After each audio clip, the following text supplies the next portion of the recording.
आज दिनांक 10 मार्च 2026 रोजी आम्ही शशिकांत उत्तम नरवडे यांच्या गावी आलेलो आहेत.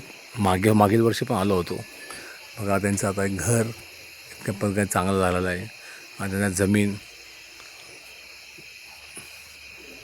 एकदम व्यवस्थित झालेलं आहे.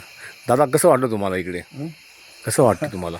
एकदम छान वाटतं इकडे. इथलं वातावरण वगैरे एकदम फ्री, खाणं पिणं सगळं व्यवस्थित म्हणजे ते आणि पौष्टिक आहार, पौष्टिक जीवन जेवण संतुलन चांगलं राहतं तुमचं. चांगलं लागतात. मुंबईपेक्षा गावाला बरं वाटतं. मुळातच तुम्ही एवढ्या वयापर्यंत कोणते औषधोपचार करत नाही. खूप मोठी निसर्गाने तुम्हाला दिला तो आशीर्वाद आहे. आणि आज या चांगल्या निसर्ग सौंदर्य गावामध्ये म्हणजे तांदूळवाडी, गंगापूर यासारख्या ठिकाणी तुम्ही इतक्या लांब या गावाला चांगल्या ठिकाणी राहतात.